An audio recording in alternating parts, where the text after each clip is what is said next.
Tayo ngayon makakausap na ho natin si former Senator Trillanes. Senator, good morning ho sa programang Kabayan, Danny Buenafe.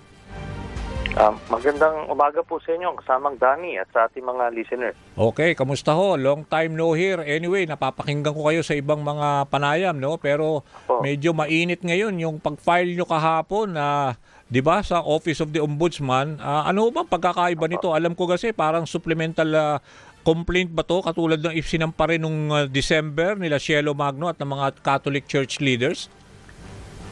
Doon po sa asunto na 650 million confidential funds, ay supplemental itong naging file namin kahapon kasi idinagdag lang namin basically yung aligasyon ni Mr. Ramil Madriaga. Pero yung kanilang documentary evidence, very extensive yon, yung sa final nila Father Flavi at iba pang mga leaders, Cielo Magno, noong December. So, ito, yun, common. Pero all the rest, 23 counts po yung final namin kahapon eh. Okay. So, yung 22 other incidents or allegations namin, wala po yun dun sa final nila noong December. So, ano nga po yun? Ando do po yung 2.7 billion pesos na confidential funds na winaldas din ni Sara using the same modus dun sa pagwaldas niya ng 650, yung mga Mary Grace Piatos, yung mga fictitious names. Ganon din dito, mga ghost employees, fictitious names. When she was mayor of Davao City. Okay. O meron din dito sa amin yung 8 billion pesos na overpriced na laptop nung DepEd Secretary siya. Meron ding 12 billion pesos na COA disallowances nung DepEd Secretary siya. May 7 billion pesos unauthorized, unliquidated cash advances nung DepEd Secretary siya. Tapos, itong meron ill-gotten wealth na more than 2 billion pesos na hindi rin niya dineclare sa kanyang salin. At yung bribery dahil sa pagtanggap niya regularly ng pera mula sa isang drug lord when she was mayor of Davao City. So, marami pang iba, pero yan po yung mga highlights. Pero, Senator, itong drug money, di ba ito rin yung parang pinanggalingan o pinag-ugatan din ito, yung kay Ramil Madriaga, supposedly, na sinuportahan daw yung kandidatura pa lang ng mayor si VP Sara, tama ba? Hindi po. Ito po yung kasama dun sa mga bank accounts na sinabi ko. Yung nilabas ko po ito sa Quadcom. Na tumatanggap sila, may cheque silang pumapasok sa kanila na under their names. 40 to 50 million pesos po yun in total every 6 months. Galing kay Sami Uy. Nasabi nila sa kanya, partner ni VP Sara. Michael Yang Michael as Yang. drug lord. Okay. So, yun, ando doon po yan. Ito yung nilalabas ko. 2016 ko pa po ito nilalabas. Tapos yung Quadcom hearing nga, narinig nyo, prenisenta ko ito. Tapos hinamon siya nung si Digong. Patabi ko siya noon, di ba? Yung ahampasin niya ako ng mic. Gumawa na lang siya na eksena para malihis na lang yung attention kasi ayaw niya pumirma ng waiver to prove his innocence. So, yan po yun. Pero ang parang layunin nyo talaga dito, para ma-expose nga yung mga, let's say, questionable bank accounts, ma-freeze yung mga whatever bank accounts they have right now kasi nga ito ay galing din sa, let's say, drug money at saka yun na nga, yung mga illegal na paraan. Opo. So, lahat po itong ginagawa na ito, una para papanagot siya sa kanyang mga ginawang pagkakasala. Pangalawa, para din makita ng mga tao. Kasi alam nyo, maraming nabubudol pa rin. Maraming naniniwala. Tingin nila maaayos sila na mga public officials. Hindi nga po. Bilyon-bilyon po ang nakawan itong mga ito. At kung bubuksan lang nila yung kanilang mga mata at pag-iisip, makikita nila. So, isa rin po yan na layunin natin. Bakit ho sa Office of the Ombudsman, di ba pwede rin naman hiahin to, di ba? Kung malapit na naman yung February 6 na sa impeachment by way of removing the Vice President, the President himself. Ano naman po ito? This can go hand in hand. May magpa-file pa rin naman po ng impeachment sa February 6. Okay. Pero administrative in nature kasi yung impeachment. Okay. Ang maximum penalty nun, ay matanggal lang siya sa pwesto. Pero ito po ay criminal in nature, so meaning ang penalty nito ay may pagkakulong. Okay. So ito lang, just for context, ito lang, bago lang pinakulong si Senator Bong Revilla, bunga ng isang 90 million pesos flood control. 92 million lang sa 90 Pandibulacan. million. 90 million. Hindi natin minamaliit yung 90 million, pero Okay. yan yung nakapagpakulong sa kanya. At napaspasan niyang investigasyon niya, isang buwan lang. Ito pong pinipresenta natin dito, billion po ito. At kompleto po yung nakalap natin na documentary evidence tungkol dito. Kaya sana po ay bigyan din ng karampatang atensyon ng Ombudsman. Ano ba itong grupo ng civil society group, itong TSM, na itong pinangungunahan ni Jocelyn Acosta? Anong grupo ito? Ano po sila, nagtatagyan sila nung 2016, nung panahon nila Duterte, kasi nga talagang tinatakot nun iba't ibang grupo. So ito sila, nagtatag Ayan, sila yung ng video. grupo to... Pinapakita natin ngayon. Oo. Hello? Ay, pinapakita para- ko natin yung video habang kausap ko kayo. Ito, yung mga nakaputi sila, tama ba? Opo. Yan sila, mainly social media, organization. Pero sila yung naglalabas ng iba't ibang mga anomalya, so tinutulak nila yung mga karapatang pantao, call for accountability and justice. So kumaga yan, very active yan sila. So nag-collaborate kami para dito sa pagpa-file na ito. Okay. Pero may napapansin din ako, no? May mga lumalabas yung mga social media accounts. Ewan ko lang kung bahagi na rin ng troll to against sa inyo. Pero sabihin ko na rin, no? Dito on air, para at least sabihin nyo kung anong saloobin nyo. Kasi ang sinasabi nila dito, walang pagkakaiba yan. Yung ganyan din ang ginawa ni Senator Trillanes. Nung panahon, di ba, nung tumataas din sa survey si former Vice President Binay. Ganyan din, may mga kaso. Pero eventually, na clear. Pero in this case, kasi medyo nasa taas sa survey ang VP Sara, ganito rin daw, court of public opinion ang gusto nyong manaig dito, actually. Ganito po yan. Doon sa investigasyon labang kay former Vice President Binay, nasaksihan ng mga kababayan naman natin yon.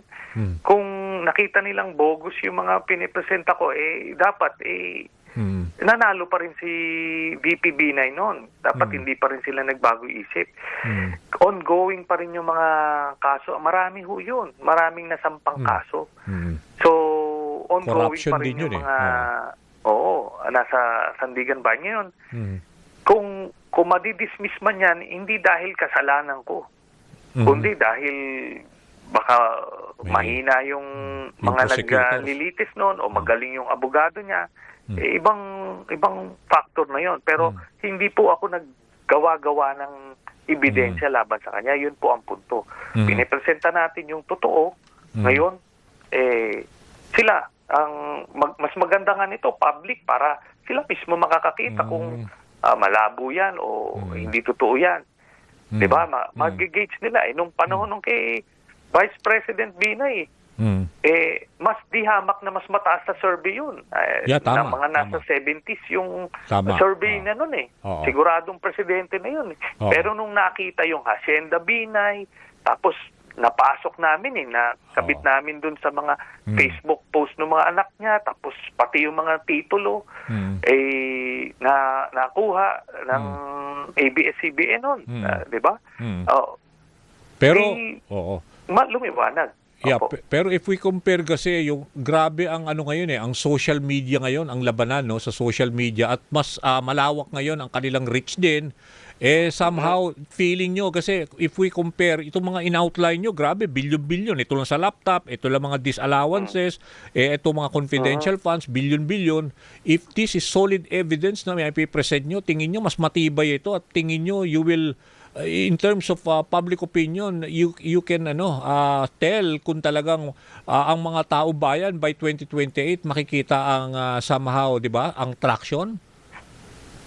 Sana nga po, ito naman yon sa impeachment. Yun, public hearing yun.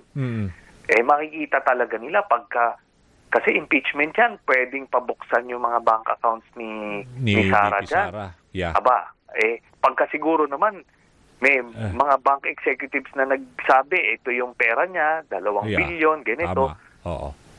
Baka naman magbulag-bulagan pa rin yung supporter ni Sara niya na hindi totoo yan o kung ano-ano. Wala na ako magagawa noon. Hindi na ako nagkulang. Pero at least, present ako sa inyo ito. Okay. Di ba? Okay. Oo. Former Senator, Yan po speaking yan. of 2028, kasi nagkaroon kayo ng kakailan lang, kumalat yung picture nyo sa social media at saka nakikita sa mga news organization yung consolidation meeting ninyo, yung mga supposedly kakampings, di ba? Nandoon sila Alex Lacson, nandoon si Senator former Senator Laila De Lima, sila Chel Jokno, si Risa Ontiveros. Ang narinig ko from you, somehow ito ay parang para makapili na ng iisang kandidato sa ngayon kung sino ang pwedeng lumutang sa 2028. Tama ho ba, di ba? Yung pagtitipon po namin na yun, regular naman po yan na ginagawa nung grupo na yun. Nag-update lang kami sa iba't ibang aspeto. So, nahagip na rin yung sa 2028 na yan. Meron pong ibang grupo na nagko-consolidate at sinama na yung pilian for the kung sino man yung magiging kandidato ng middle forces. O yan. Yeah. Ibang grupo naman yon po na yon. Pero marami po kasi nangyayari. Oo. Kailangan nating tutukan yung mga pang-araw-araw na mga issues.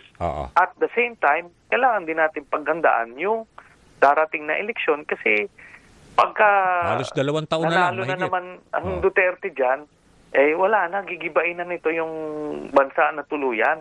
Nakita nyo naman si Sara di ba? Nung nagkaroon siya ng public meltdown, napapupugutan niya ng ulo si presidente, papapatay niya. Na-imagine nyo kung bibigyan nyo ng kapangyarihan ng presidente yan, di anong gagawin yan? Patayan na naman tayo ulit, kagaya nung sa tatay niya. Ito, bilyon-bilyon yung pinapakita natin na binawaldas niya. O kagaya nung sa tatay niya, o bilyon-bilyon din ang ninakaw. Ano ba naman, uulit ba tayo ng ganito? So, yun po yun. Pero Senator, kasi narinig ko din na binanggit nyo yung mga looming for now si Senator Risa at saka si Senator Bam, at inamin nyo na officially nag-decline na ho si VP Leni at sinabi niya magko-concentrate na lang siya as mayor ng Naga. So, pero magiging parte pa rin siya as convener, di ba, dito ho sa pagpipili ng kandidato for 2028 at saka supposedly open kayo sa alyansa with the present administration.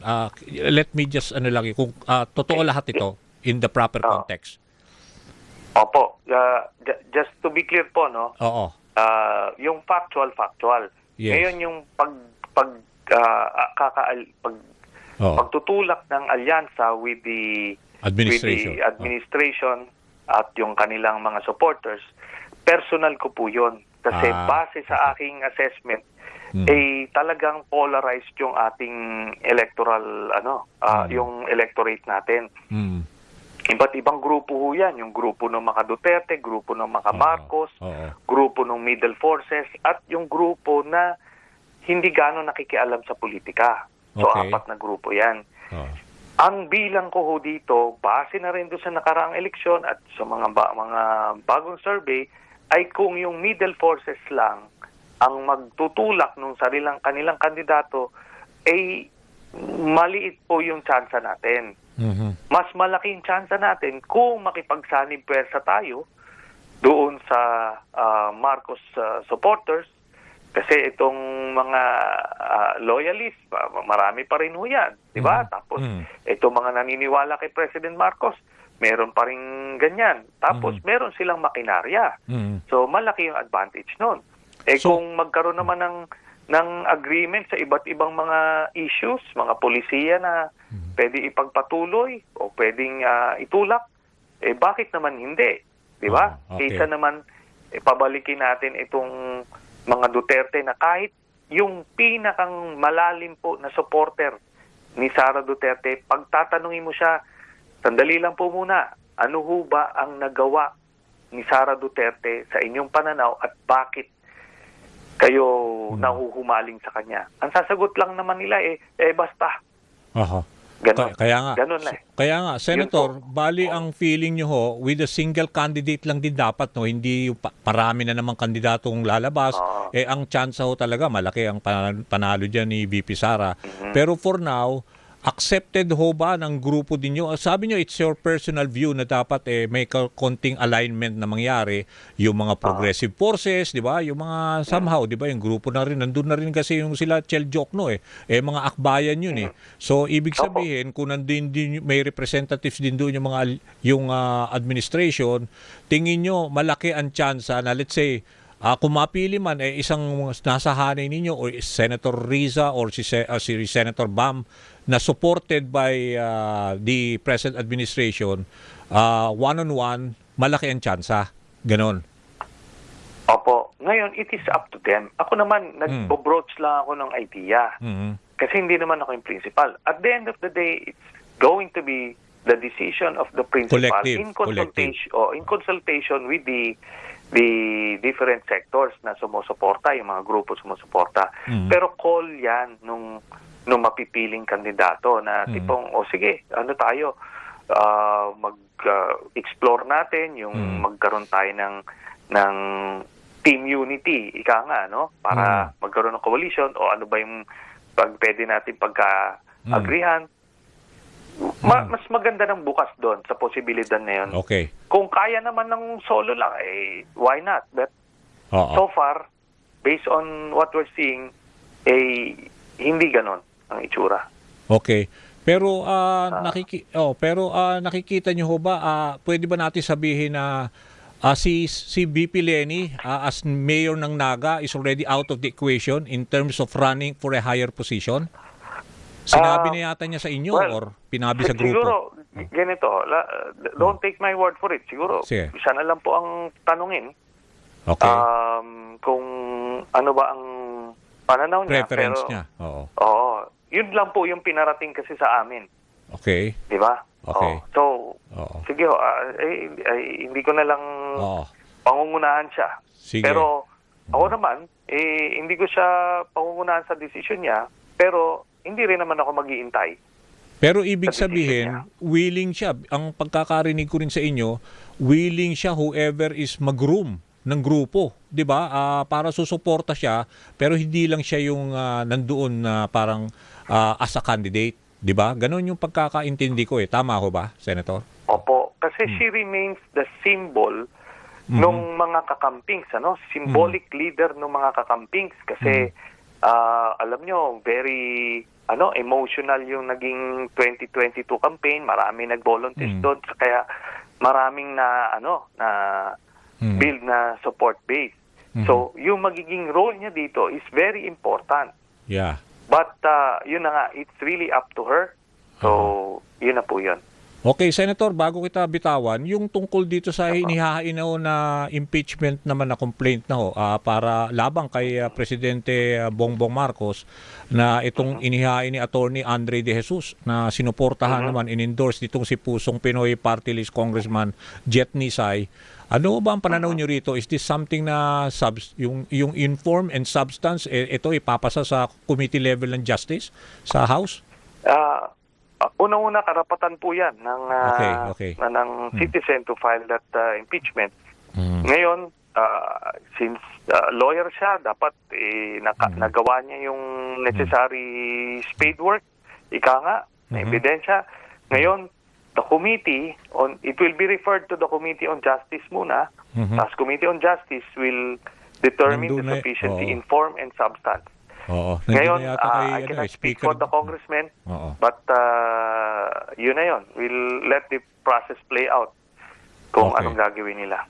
Sige po, Senator. Maraming salamat at naibahagi nyo yung mga insights lalo na itong forthcoming na 2028 election. Salamat po, Senator.